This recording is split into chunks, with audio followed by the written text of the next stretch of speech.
Muteki Yo Koso, c'est pas souvent qu'on commence directement après le générique. Bienvenue à tous pour ce nouveau Muteki en direct. Non, pas du tout en direct, mais si, en direct, effectivement, sans filet, mais de retour de Japan Expo. Et je sais pas pourquoi j'ai un buzz dans mes oreilles. Est-ce que tu l'as aussi, non, toi? Je l'ai pas. Alors c'est la surprise, vous savez, toutes les semaines on a toujours des espèces de soucis techniques.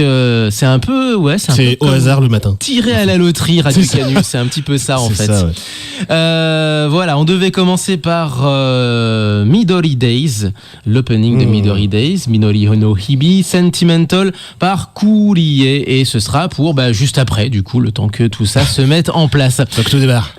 Exactement. Donc on commence n'importe comment et c'est avec et avec n'importe qui. Non, justement. Avec Léo. Et Léo, toi comme moi, nous avons connu quelque chose qui s'appelle Japan Expo la semaine dernière et j'espère qu'on va en parler. Ah bah oui, on va en parler. Ça, on va en parler. Après, de quoi? Ça, c'est parce qu'il y a tellement de trucs. Ouais, est-ce que j'allais dire par où on va commencer? Est-ce que tu veux Peut-être d'abord, c'est parce qu'on voit le premier truc qu'on voit, c'est les boutiques, quoi. Quand t'arrives, c'est les boutiques. Donc, on va voir un petit peu ça. Ça, c'est pour ceux qui ont certaines entrées. Puis pour d'autres qui ont d'autres entrées, c'est les fanzines. Ah d'accord. Les fanzines, tu sais, il y a 2 entrées alors. Maintenant à Japan Expo, c'est tellement énormissime. On rentre plus par le hall 5 alors. On rentre parfois par le hall 5, parfois par le hall 6. C'est pareil, ça commence. Selon votre billet en fait, en quelque sorte, voilà. Ok. Tout va bien, on va essayer de réparer un peu ce buzz là qui a un peu dégénéré là maintenant, qui s'est transformé en espèce de truc. J'ai l'impression d'être sur les grandes ondes, tu sais. Ah ouais. Il y a à peu près 20-30 ans. Je vois tout à fait. RFI, bonjour.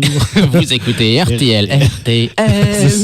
Ouais, mais vraiment RTL, pas le RTL de maintenant, hein, le RTL. Maintenant, je dirais. RTL émet toujours sur les grandes ondes, mais il y a plus grand monde qui maintenant écoute ça. Mais avec tout le buzz, toutes les interférences qui vont avec. C'est génial. Vous imaginez ça? D'ailleurs, heureusement que vous l'avez pas. Et Radio Canu, hein. Radio Canu. Aussi vieille que les grandes ondes, effectivement. Plus de 35 ans, 38 ans d'existence, quelque chose comme ça. Non, je voulais commencer juste avant d'enchaîner sur cette petite chanson. La chose fondamentale, c'est que toi, t'es passé sur scène. Oui. Après, ça dépend quelle scène. Parce que... Oui, voilà. Parce qu'il faut savoir qu'il y a plein de scènes. Alors voilà, il y a beaucoup de scènes, mais toi, tu as présenté l'un des cosplays, il me semble. Ouais, j'ai présenté avec Ben sur les Ichigo, qui est la grande scène en fait, si vous voulez savoir. Ouais, donc voilà, toi tu me dis quelle scène, mais je te dis la plus grosse dans ce cas-là. Oui, après j'ai présenté sur la Kitsune aussi, donc il y a l'autre scène, la plus petite pour le cosplay. Mais ouais, j'ai présenté sur les Ichigo, ouais. Donc vendredi, c'est le cosplay du vendredi avec Benjamin, et j'étais déguisé en Link. Ouais, et Benjamin était en petite fée qui accompagne Link. En avis. Tu te dis quand même que le mec qui dirige l'European Cosplay Gathering se grime comme ouais, mais c'est le fun. Mais justement, c'est un concours cosplay. Voilà, c'est le cosplay général, c'est détendu. La veille, il y avait One Punch Man deux One Punch Man qui présentaient. Voilà, c'est détendu quoi. Et entre nous, soit dit, il a fait tellement pire en termes de cosplay. Oh oui, retrouvez ça sur Google. Tapez bien quand même parce que c'est bien enterré maintenant. Mais oui, on peut trouver des trucs, on peut trouver des dossiers. On l'embrasse au passage. Alors aussi au menu quelques musiques tirées de nos découvertes de Japan Expo. Moi je suis revenu avec quelques CD, moins que les autres années parce que je suis resté que 2 jours. Toi tu es resté 4 jours. 3 jours, voilà. Et également notre reporter de choc Amélie qui malheureusement n'est pas là mais nous fera aussi en temps et en heure un petit report de Japan Expo. Amélie donc était là pour 4 jours. Pour les 2 jours où moi je n'étais pas, ce qui fait que Muteki de toute façon les 4 jours étaient là. Voilà, avec évidemment on était accrédité Muteki en plus de ça. Ouais, rien que ça. Allez, Midori no Hibi, Midori Days, pour ceux qui le connaissent comme ça. La chanson c'est Sentimentaru et le groupe c'est Kurie et la chanson ne s'est pas lancée en temps et en heure. Donc du coup vous y avez droit maintenant. Allez Muteki, c'est parti.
êtes toujours sur Mutekli. Juste à l'instant, c'était Courrier Sentimentolu tiré de Midori Days, Minori no Hibi, pour ceux qui ne connaîtraient pas la série sous ce nom-là. Alors, on est là pour parler de Japan Expo.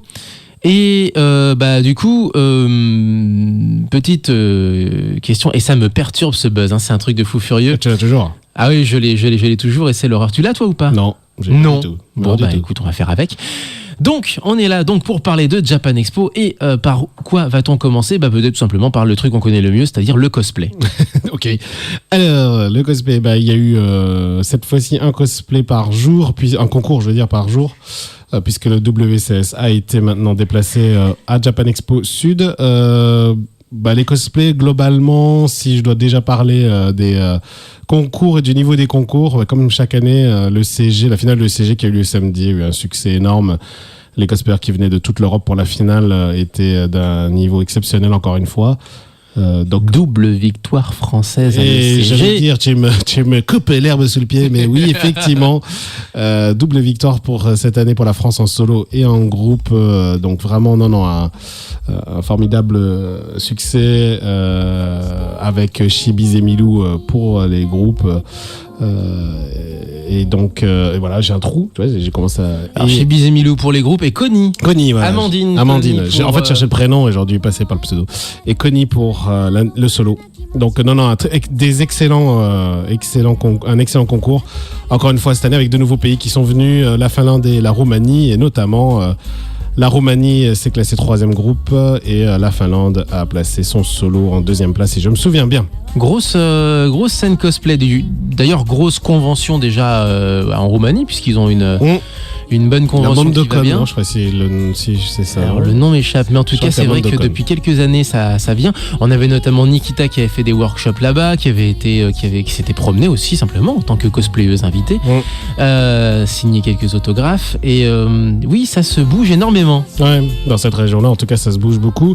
Voilà, donc ensuite les qualifications françaises de l'ECG qui ont lieu le dimanche pardon, étaient donc de nouveau l'occasion de voir le meilleur niveau français pour l'ECG, et là encore une fois un assez gros niveau, même si c'était un peu plus disparate bien sûr que la finale, puisque bien sûr là c'est les meilleurs français, mais le niveau était quand même excellent, avec notamment un Warhammer 40 000 en solo. Et alors j'en ai vu qu'un petit extrait, puisque j'étais déjà parti moi, mais alors du coup, qui va représenter la France l'an prochain? Alors, j'ai pas les pseudos en tête, je suis désolé, je les ai pas là en tête. Mais t'as pas les noms non plus, ou t'as pas les cosplays ou des choses comme ça? Non, j'ai plus les trucs en tête totalement, mais ça me donne l'occasion de faire les pubs pour la page Facebook Epic Association. Tant qu'à faire. Voilà, tant qu'à faire. Donc, si vous voulez voir les résultats, tout est dessus. Les vidéos de l'ECG de la finale de l'ECG sont également sur la page YouTube de l'ECG, donc n'hésitez pas à y aller, c'est vraiment du beau spectacle. Et donc, sur la page Facebook de l'association Epic, EPIC, vous pouvez voir les résultats de tous les concours, et notamment des qualifications françaises de la saison 7 de l'ECG qui aura lieu l'année prochaine en juillet 2017. On rappelle Epic qui est l'organisateur des cosplays des 4 jours. Alors, effectivement, organisateur des cosplays des 4 jours, avec bien sûr l'ECG qui organise le CG les 2 jours suivants. Alors, le CG qui organise le CG, mais avec le personnel de Epic tout de même, non? Bien sûr. Voilà. Mais je veux dire, rendre hommage à l'organisation. Ils sont partout. CG. Donc voilà, oui. Donc voilà. Donc, après que dire d'autre? La scène Kitsune également, puisque c'est la scène, en fait, on rappelle, qui est uniquement dédiée au cosplay. Ouais, c'est ça. C'était l'ancienne scène 100% cosplay, qui s'appelle Kitsune, avec la mode de Japan Expo de tout transformer en non japonais les scènes. Ça me fera pas faire une remarque après. C'est-à-dire que toi, t'as présenté le cosplay sur la scène fraise. Voilà, c'est ça, sur la scène fraise. Et aussi sur la scène renard, puisque Kitsune, c'est un renard. C'est orange. Donc du coup, rouge à l'orange. Non, la scène Kitsune est donc dédiée au cosplay pour du libre, des jeux.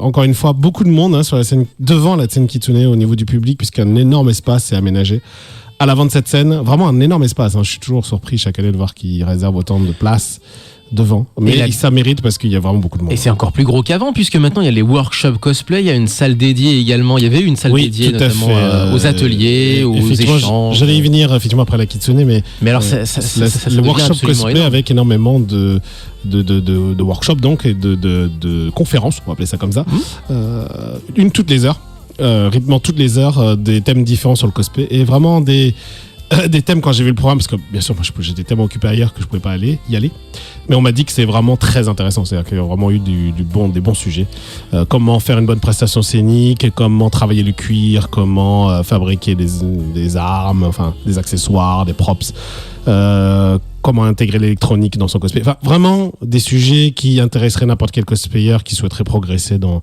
la discipline. Donc vraiment, je pense que c'est une nouvelle activité organisée par Epic qui est vraiment prometteur. En plus de ça, faut ajouter également les expos de cosplay, puisqu'il y a des gens qui simplement exposaient sur des cintres ou sur autre chose des créations justement qu'ils avaient fait. Évidemment, souvent des cosplays. Il y avait un cosplay par exemple de Sauron qui était posé comme ça, genre salut. Genre salut, voilà ce que je sais faire. Et là on est presque dans le costumier de théâtre. Là on est à la limite finalement du concept selon moi. Mais en plus de ça, à côté de ça, il y avait aussi de quoi fabriquer son cosplay de la part d'autres associations. Je pense par exemple à certaines cosplayeuses qui ont réussi à faire des raccords. Parce que évidemment des cosplays des fois c'est un petit peu compliqué à gérer, notamment compliqué à transporter jusqu'à Japan Expo, et certaines associations, il faut leur rendre hommage, ont prêté leur matos à certaines cosplayeuses qui étaient en concours pour qu'elles réparent en quelque sorte leur création. Ouais, il y a toute une zone en fait à côté de la Kitsune qui est réservée au cosplay, avec plein de stands d'associations dédiés aux props, etc. Donc c'est vrai que c'est une zone où c'est le village cosplay en fait. On avait une amie en commun par exemple qui appelait de tous ses voeux la création d'un village cosplay, qui voulait le mettre en place. Ça se met en forme, hein. Enfin, faut être clair, on n'est pas loin. On n'est pas loin. Ouais, là on est quand même pas loin. Enfin, donc maintenant à Japan Expo, en plus des villages boutiques, en plus des villages fanzines, en plus des villages traditionnels ou des jeunes créateurs, maintenant vous allez avoir ce qui va ressembler de plus en plus à un véritable village cosplay. Ouais, on y est quasiment. Il y aurait pu juste à mettre le panneau dessus, ça aurait été village cosplay. Enfin, très sincèrement. Non mais c'est vrai. Oui, c'est ça, tous les stands sont côte à côte, donc à un moment tu fais, il suffit juste du panneau dessus, puis c'est bon, c'est marqué. Donc on est vraiment pas loin. Ouais, on n'est pas loin de ça, avec des boutiques, des accessoiristes et des cosplayers effectivement qui montrent leurs œuvres. Se pose du coup la question, je vais pas lancer le débat maintenant, mais ça pourrait faire l'objet d'un débat plus tard. Se lance un débat sur le cosplay qui est notamment sur le fait est-ce que quid de la comparaison entre une armure et un costume au sens broderie, au sens couture. C'est un vrai débat parce que c'est deux techniques différentes et juger les deux commence à devenir très très compliqué. Vu le level une voiture de course et juger une Formule 1 quoi. Une monoplace et une place. Plutôt juger une voiture de rallye contre une voiture de Formule 1. Ouais. Voilà. C'est exactement ça. C'est pas le même championnat. C'est pas le même championnat. C'est des performances équivalentes en termes de pilotage. C'est-à-dire la technique de pilotage est très élevée. Tu vois qu'on en revient toujours au sport en fait au final. C'est vrai. Toi et moi, on est parti sur des débats. En tout cas, voilà, le cosplay globalement a encore progressé cette année à Japan Expo et c'est de nouveau un plaisir de voir ça, même si des voix continuent à s'élever sur le côté concours. Mais moi je pense là c'est l'évolution de. Non mais il y a toujours c'est comme ça, quoi. Il y a toujours les c'était mieux avant, évidemment c'est sûr que c'était beaucoup mieux avant quand on pouvait arriver sur scène sans aucune sans aucune inscription ou quoi que ce soit, et j'ai envie d'ailleurs de répondre que ça existe encore, il y a la scène Kitsune pour ça. Exactement. Voilà, c'est juste que auparavant on faisait ça sur les grands amphis à cartonnistes. Maintenant, c'est une scène dédiée. Donc, dans un certain sens, voilà, ce qui va choquer les gens, ce qui va les chagriner les gens, c'est que ça se fait dans le hall de Japan Expo et pas dans une salle dédiée. Mais cette scène où on peut passer sans inscription existe toujours. D'ailleurs, moi, j'ai croisé une des épiques, Tsum Tsum pour ne pas la nommer, en train d'haranguer finalement les gens qui étaient tranquillement en train de regarder la scène Kitsune ou en train simplement d'être en pause, de boire leur truc, voilà, il faisait chaud, en disant mais viendez sur la scène, venez donc sur la scène, et il y a des gens qui se faisaient prier quoi. Alors il en a fallu un à la rigueur qui s'est décidé. Et puis après, les autres ont emboîté le pas. Mais bref, à la fois il y a cette nostalgie donc de ces conventions à l'ancienne, mais en même temps, ça existe toujours. C'est simplement qu'il faut monter sur scène et c'est la scène Kitsune, quoi. On change de génération aussi, faut être clair. Aujourd'hui, on est à la génération du selfie, on est à la génération du téléphone faites un selfie portable. sur la scène Kitsune. Pourquoi pas, mais on est à la génération du selfie, donc en gros, c'est je m'affiche moi-même, ça me suffit. Sur la grande scène de Japan Expo, regardez comment je me la pète. Oui, mais bon, faut s'inscrire d'abord. Non, alors pas exactement. C'est plutôt la scène Kitsune qui puisse matérialiser ça, parce que vraiment, effectivement, cette année, c'était plus compliqué d'aller chercher les cosplayers et pour les faire venir. C'était beaucoup plus difficile, alors que les gens, pour se faire photographier en selfie, s'arrêtaient toutes les 5 secondes, ce qui existait avant, je dis pas que ça existait pas avant, mais je dis juste que aujourd'hui, les gens me disent, moi quand j'étais en train de chercher les cosplayers, ils me disent souvent, ah non, c'est bon, j'ai été pris en photo, ça me suffit. Je fais, ok, c'est votre choix, moi je vais pas vous forcer, mais je trouve c'est un peu dommage que tout le monde ne profite pas de vos costumes qui sont des fois magnifiques. Il y a des très très beaux costumes en cosplay libre des allées, comme dirait professeur. Le cosplay des allées, exactement. Voilà, et mais vraiment. C'est un peu, c'est aujourd'hui, c'est la génération d'aujourd'hui, donc que peut-on y faire? Pas grand-chose, si ce n'est qu'on leur propose de monter sur la scène Kitsune. Je vais pas leur forcer la main. Ils font ce qu'ils veulent. Faut trouver une mise en scène peut-être. On a fait des jeux et tout pour les faire monter. Ce qui fait monter des cosplayers, du coup ça incite les gens à monter. Mais voilà. On va relancer Qui veut gagner des mini-lions, mais avec des cosplayers. Qui veut gagner des pièces d'armure, qui veut gagner des Warblas. Bref. Ça attirerait du monde. Allez, on va enchaîner parce que sinon le débat va durer encore très longtemps.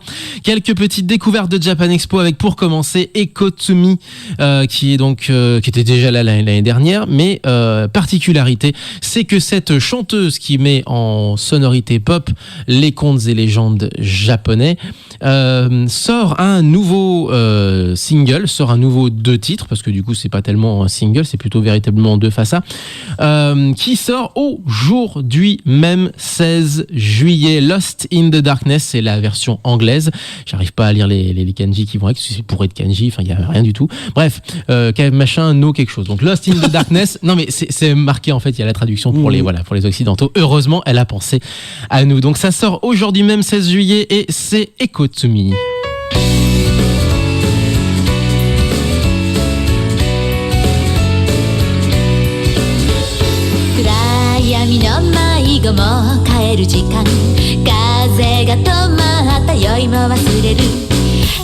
浅い夢ばかり見て惑って体の記憶朽ち果てていた。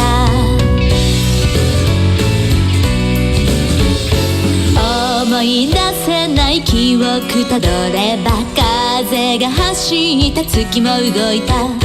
どこから来たかおぼろげな日々、真実一つ伝え忘れてる。土に触れると大地と一つ、息を吸えば空と一つ。今宵あなたが見た月を決して告げてはなりません。それは違う世界へ誘う、二度と戻れはしない国。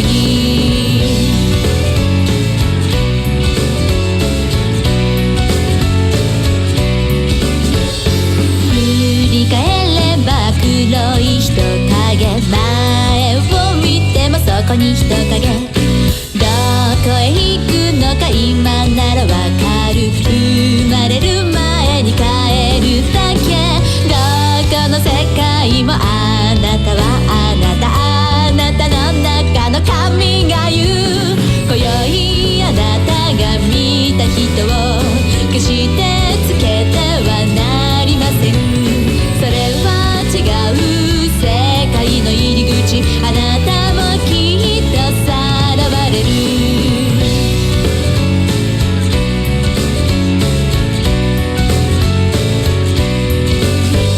今宵あなたが見た国を決して消えてはなりません。もしも迷いが生まれたら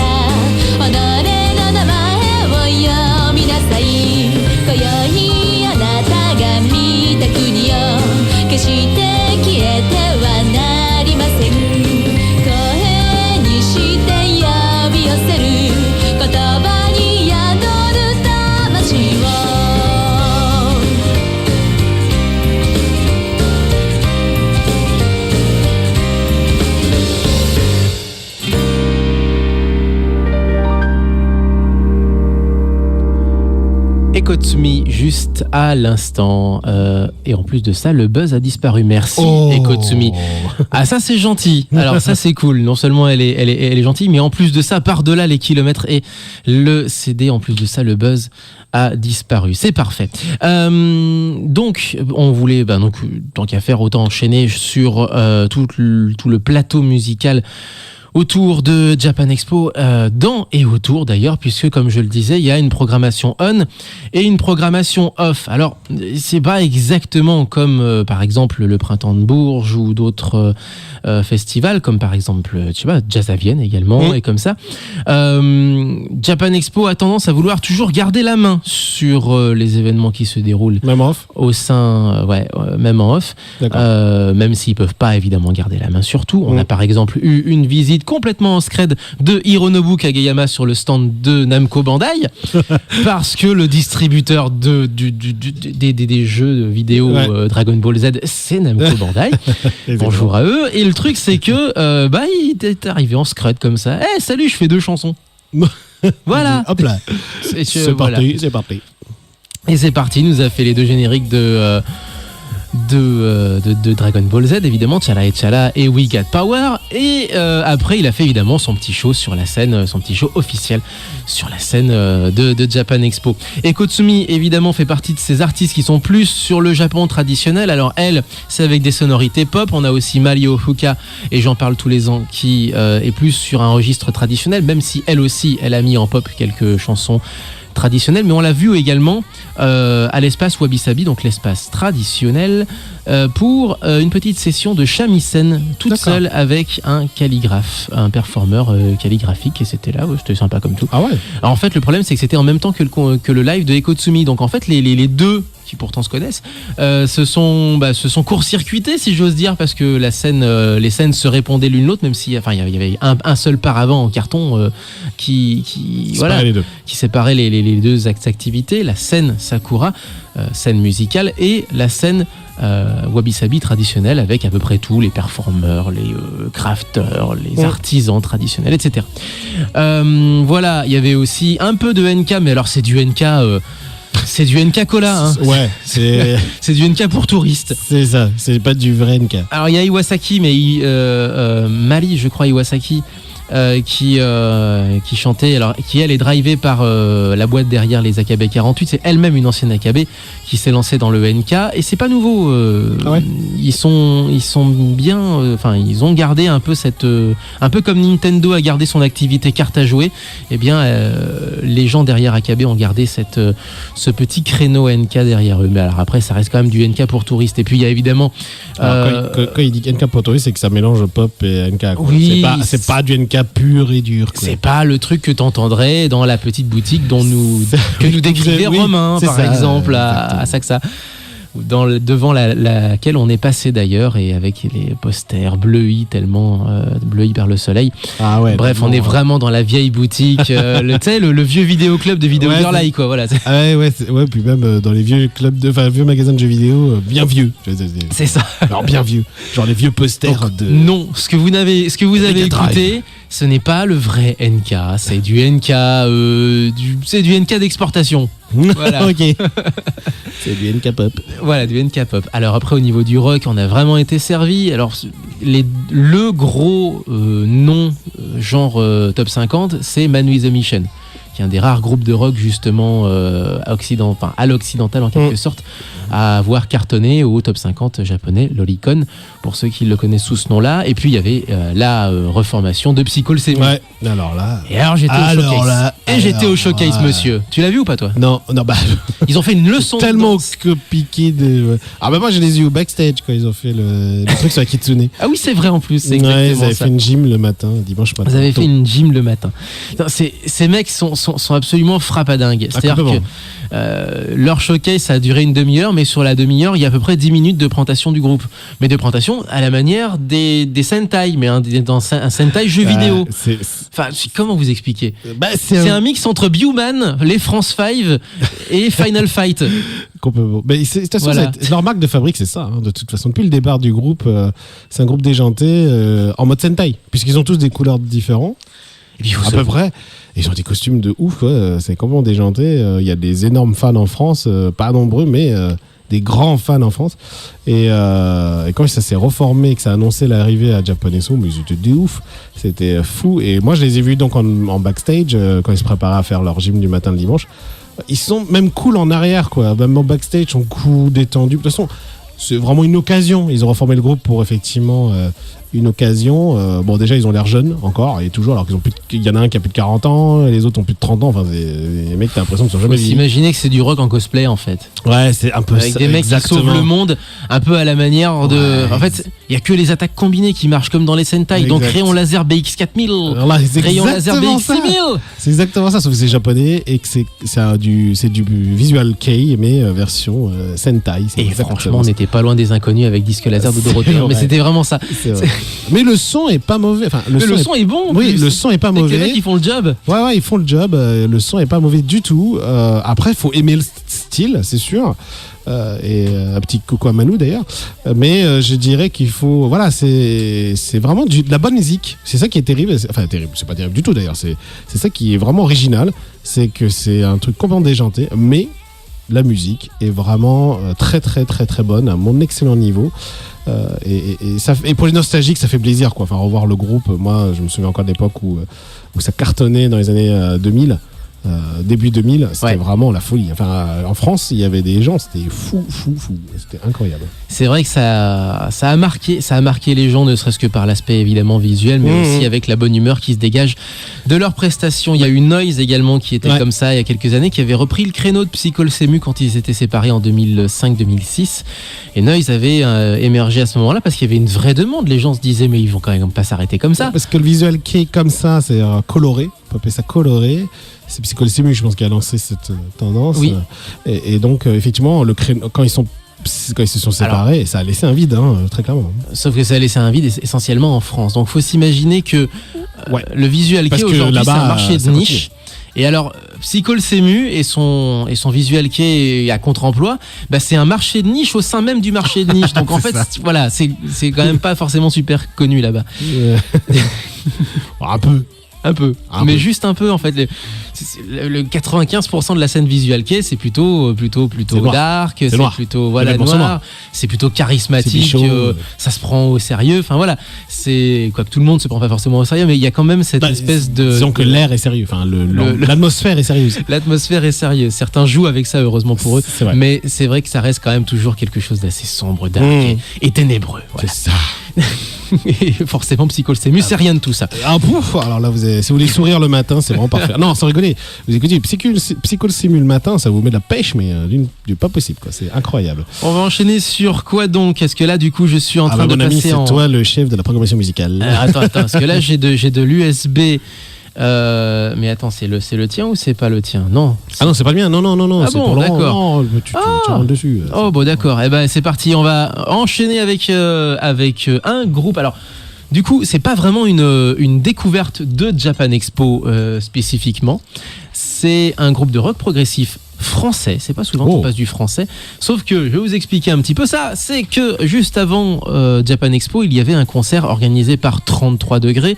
Bonjour Xavier, 33 degrees pour ceux qui le prononcent à la Merloc. Et il y avait donc présentation de plusieurs groupes et pas mal de groupes finalement français. Il y avait un groupe de plus ou moins rap machin enfin bref, ça servait pas à grand chose. Simplement il y avait quand même deux groupes qui sortaient du lot. L'un que vous avez entendu en fond sonore si vous avez l'oreille, c'est Wa-Side, qui était la tête d'affiche, qui sont deux petites gamines, deux petites idoles de 15 ans. Et puis il y a 6h33 qui est un groupe de rock progressif, toujours avec un petit aspect sur la culture geek, sur la culture nerd. D'ailleurs, la chanson en question, ça tombe bien qu'on en parle, s'appelle I'm a Nerd. Au moins, comme ça, on est dedans. On est au parfum. Ah ouais, là, on est parfait. C'est tellement ça. Donc, I'm a Nerd, c'est 6h33, donc c'est français. Et ensuite, on va enchaîner sur un autre groupe français, alors qui n'a rien à voir avec Japan Expo, puisqu'ils ne sont pas produits là-bas. Mais simplement, c'est un petit peu notre petite page franco-japonaise. Vous êtes toujours sur Muteki, vous savez qu'on aime bien justement ces projets à cheval entre plusieurs cultures. Exactement.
c'était le petit moment rock progressif Genova.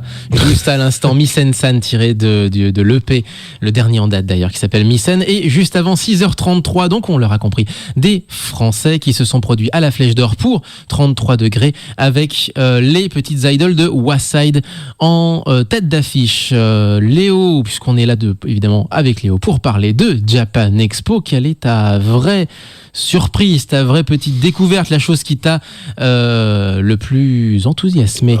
Après, moi j'étais beaucoup sur le cosplay avec Epic, donc j'avais quelques pauses par jour pour un peu regarder. Donc désolé à tout le monde s'il y a des choses qui sont encore plus gros, plus impressionnantes que ce que j'ai vu. Moi j'étais marqué bien sûr par le retour de Sailor Moon avec un énorme stand shop boutique à côté de One Piece, parce que c'est pareil, One Piece continue à marcher, c'est incroyable. Et donc l'énorme boutique Sailor Moon qui prouve que les nouvelles saisons de Sailor Moon ont un peu marqué quand même leurs esprits ici en France, mais aussi au Japon. Au Japon, ça a quand même bien repris l'hype, Sailor Moon, j'ai l'impression.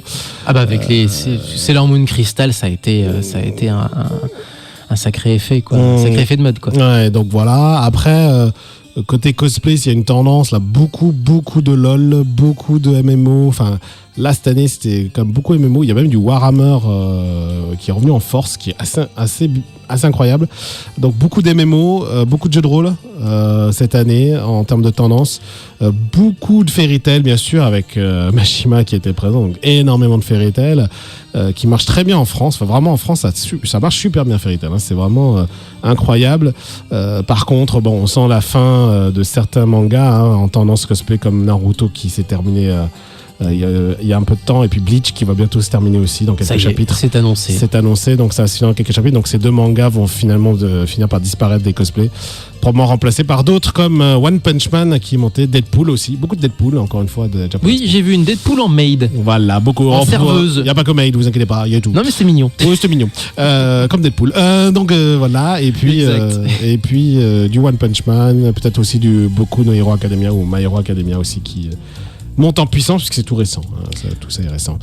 Voilà, qu'est-ce que je peux dire d'autre qui m'a marqué? C'est déjà pas mal, j'ai envie de dire, justement. Voilà, tu t'as réussi un petit peu à te balader, mine de rien, un tout petit peu, pas plus que ça. Oui. Non, pas grand-chose.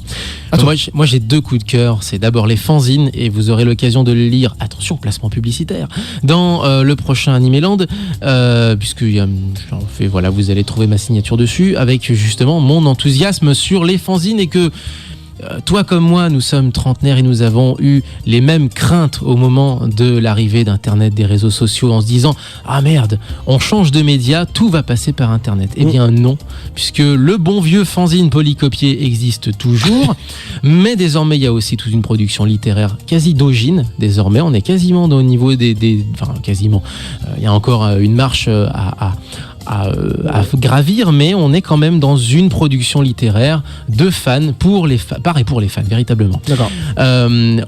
En même temps, il y a aussi maintenant, au-delà des jeunes créateurs, il y a aussi pas mal de babioles à acheter, des mugs, des bijoux, quelques accessoires pour vêtements, j'ai vu des barrettes, plein de créations complètement faites par des amateurs, encore une fois, c'est des gens qui vendent leurs fanzines et qui à côté vendent des petites barrettes, par exemple, comme fut un temps avec Minus, on vendait, avec le fanzine Minus, on vendait des petits moutons en perles, par exemple. Voilà, on était les premiers à le faire, enfin quasi les premiers à le faire. Bref, l'offre s'est largement diversifiée depuis les moutons en perles, tu t'en doutes. Et mais ça va véritablement. Je veux dire, évidemment, il y a le portrait en manga, ça c'est les grands classiques qui existent toujours. Mais à côté de ça, il y a maintenant des gens qui viennent présenter également leur podcast ou j'en sais rien. On peut écouter des disques. Il y avait tous les ans, il y a des gens qui font de la dojin musique et qui viennent avec leur stand à Japan Expo. Et puis il y a les fans du Toho Project également qui sont là, qui se réunissent. Alors t'as un gros attroupement, tu sais où c'est, voilà quoi. Enfin bref, c'est véritablement c'est un foisonnement multimédia justement, donc avec tout ce qui est fait sur Internet qui est désormais intégré à tout ça. Et donc ça n'a pas remplacé comme on aurait pu le craindre il y a plus d'une dizaine d'années, mais ça vient compléter l'offre du fanzina et ça vient justement renouveler. Et je trouve qu'il y a un coin fanzine qui est extrêmement vivant et j'ai été agréablement surpris. Voilà, okay. J'en fais des tonnes sur ça, mais en tout cas, moi, j'ai été très, très, très agréablement surpris. À côté de ça, le vrai petit gros coup de cœur musical, c'est Explosion, Egu Explosion.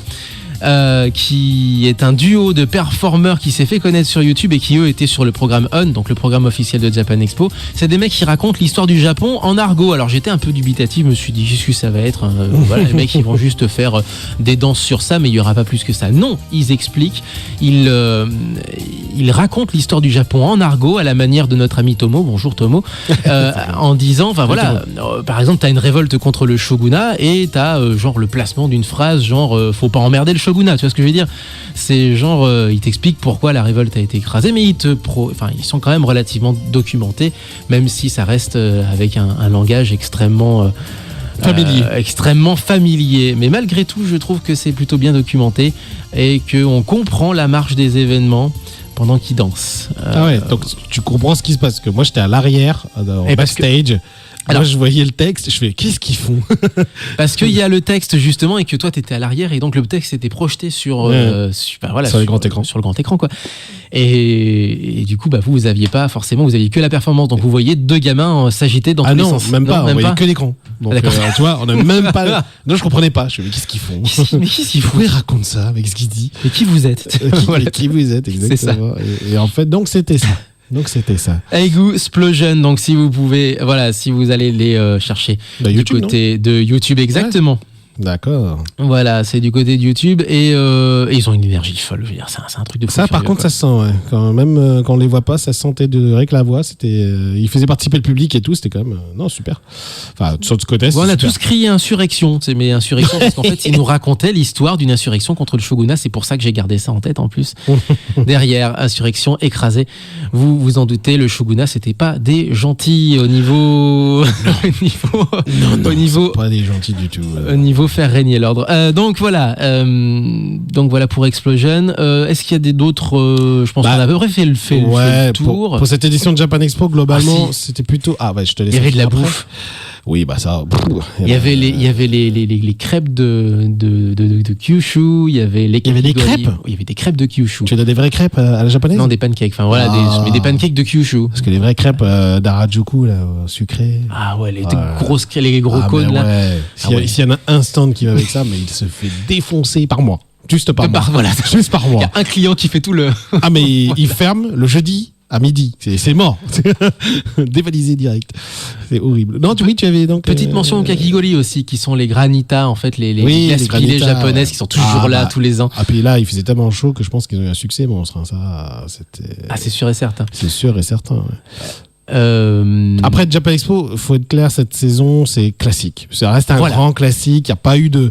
Pas comme pour les 15 ans, etc., où il y a eu quelques événements particuliers. Là, c'était plutôt classique, avec des choses bien sûr impressionnantes. Mais pour moi, ça reste une édition plutôt traditionnelle, on va dire dans la droite ligne de l'édition précédente. C'est la 17e édition ou la 18e l'année prochaine. Je manque de mémoire. 17e 18e 17e, je crois. 17e. Donc on se rapproche des 20. On se rapproche des 20 et je pense que pour les 20, ils marqueront peut-être le coup, mais... pour le moment, on reste dans du classique. En plus, avec Vigipirate, c'est pas évident en ce moment avec l'état d'alerte. Je pense que c'est un peu compliqué. Voilà. Oui, effectivement. Alors, il y a eu quand même quelques répliques d'armes en carton qui sont, enfin, je veux dire, ils ont été coulants, ceci étant. Faut pas. Oui, c'était pas les. Faut pas s'imaginer qu'ils ont fait les grands méchants durant 4 jours mais ils ont quand même bien fait leur boulot et. Globalement, oui. Globalement, ça s'est. Comme il n'y a pas eu d'incident, c'est que ça s'est bien passé. Hein, globalement, s'il n'y a pas eu d'incident, c'est que tout s'est bien passé. Donc voilà, parce que c'est quand même faut se rendre compte quand même que Japan Expo, c'est 270 000 visiteurs en 4 jours. C'est un des plus gros événements parisiens. C'est-à-dire que cet événement fait partie du top 5 des événements français, je pense, au niveau festival, c'est-à-dire au niveau événement. Pour les proportions, il faut s'imaginer que c'est la plus grosse convention d'Europe. Voilà, c'est plus grosse tout simplement. Donc même plus grosse que MCM à Londres, c'est plus gros que alors qui est pluridisciplinaire encore, c'est encore autre chose. C'est les comics et tout. Plus grosse que celle en Roumanie également. Plus grosse peut-être que Barcelone ou Konichi. Ouais, Konichi est encore plus petit et Barcelone aussi est plus petit, mais Barcelone rattrape. Ça c'est sûr, mais c'est c'est même la carte d'Europe. Et même au niveau mondial, c'est compliqué de faire mieux, parce que aux États-Unis, il y a qu'Anime Expo, je crois, qui est plus gros. DragonCon. Et DragonCon, DragonCon surtout du côté d'Atlanta, je crois. Tu as raison. Mais voilà, sinon c'est énorme Japan Expo. Donc qu'il se soit rien passé les 4 jours au niveau sécurité, c'est que ça s'est bien passé. Après DragonCon, c'était l'une de nos invités du Cosplay Glénat qui nous en avait parlé justement, qui nous expliquait que non, DragonCon, ça n'a rien à voir avec Japan Expo. On est en extérieur et c'est carrément tout un quartier entier. C'est un peu Angoulême. C'est un peu Angoulême. Pas un quartier, c'est un ensemble résidentiel et de bureaux surtout. C'est comme si Mangasur. Non, c'est comme si Mangasur avait débordé sur le centre commercial Mayol et qui avait essaimé sur tout le secteur de Mayol, sur toute la dalle en fait. Faut s'imaginer à Toulon le stade, les bâtiments à côté, etc. C'est ça en fait. Alors si vous connaissez pas Toulon, il y a le centre de congrès, le stade et le centre commercial. Tout ça est sur la même dalle, une construction moderne. Et donc il faut s'imaginer que DragonCon c'est l'équivalent toulonnais de si jamais la convention avait débordé au point d'atteindre carrément le centre commercial et le stade attenant. Voilà, je crois qu'on a à peu près fait le tour de la question. Ouais, juste une news de rugby, parce qu'il faut toujours que je fasse ma news. C'est le dernier match, je crois, pour les Sunwolves, non ? C'est fait, ils ont perdu. Ah, bon, ils sont derniers. Oui, mais 18e sur 18. Ouais, c'est la première saison, présence. Et puis ils n'ont pas récupéré les meilleurs joueurs japonais. L'année prochaine, déjà, ils vont récupérer le plus gros contingent sera encore la saison suivante. On parlait de Goromaru qui est à Toulon aussi. Ouais, Goromaru est arrivé. On a un japonais en top 14. On a un japonais en top 14. Est-ce qu'il va jouer ? C'est une vraie question. Il y a un gros changement d'effectif. On a aussi une japonaise, on le rappelle évidemment en football à l'Olympique Lyonnais. C'est vrai. Saki Kumagai qui a, le rappelle, cette saison, puisque c'est la fin de saison quasiment là, je pense qu'on va se revoir une fois ou deux et après on part en vacances, on se reverra en septembre. On le rappelle que Saki Kumagai a inscrit le tir au but victorieux en finale de la Coupe d'Europe pour l'Olympique Lyonnais. Bravo à elle. Je pense qu'elle nous écoute pas parce qu'elle a dû, à mon avis, c'est l'intersaison, elle a dû repartir au Japon là. Matane. Mata.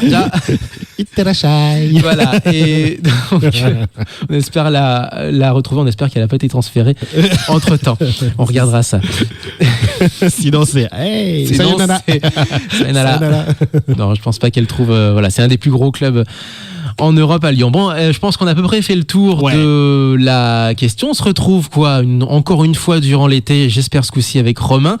On vous tient au courant parce qu'on a aussi des émissions qu'on n'a pas réussi à passer à l'antenne en temps et en heure qu'on vous passera justement en rediffusion parce qu'elles n'ont pas réussi à passer en podcast. Il y a eu des soucis techniques, etc. Alors peut-être que celle-ci d'ailleurs aura des soucis techniques. Je me bats avec la technologie depuis le début de l'émission. Bref. Tout ça pour vous dire, à très très vite. Et de toute façon, on se retrouve en septembre pour une 17e. C'est comme Japan Expo, 17e saison de Muteki. En attendant, évidemment, on se retrouvera là au cours de ces vacances d'été. Portez-vous bien, vive le son japonais. On se quitte avec ce petit groupe d'idoles, justement, Waside, pour vous mettre un petit peu de punch, de punch, de punch, comme vous voulez. Au point de l'Est sud-ouest. Pour ce samedi matin, Password, c'est le nom de la chanson. Merci beaucoup, Léo. Salut, à bientôt. Et on se retrouve donc pour, quelque part au cours de ces vacances. Évidemment, suivez facebook.com, twitter.com/Muteki Kanu. Et comme d'habitude, portez-vous bien. Vive le son japonais. Matane.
Get your hands up 必要なのはこのパスワード開く扉その先は brand new day 君も好きな世界へ Go fly fly high さあ時を超えて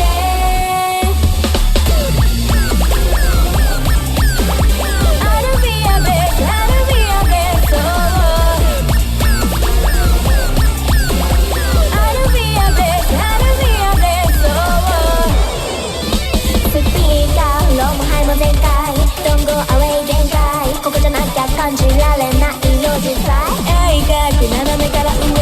線で笑顔チャンスめがけてとにかくまっすぐ進もうよいつか来る日まできっとずっと最後までそばにいてくれたらもう怖くはないほら見つめて触れてってそう感じて立ち止まることなく You know that's you know 笑ってステップ踏むだけでおどけるだけさ遥かな景色儚き想いが眩しくて Yeah yeah yeah yeah ね You know that you know まだ遠くに見える未来を追いかけ合って Yeah yeah yeah yeah yeah ふとの奇跡この夢のシャイニーでどっちの声も無限エゴ泣いてた過去にさよフューチャーザベラ目指す先は It's perfect ふとの奇跡この夢のシャイニーで誰も知らない未来へ Go fly fly away 坂を上げて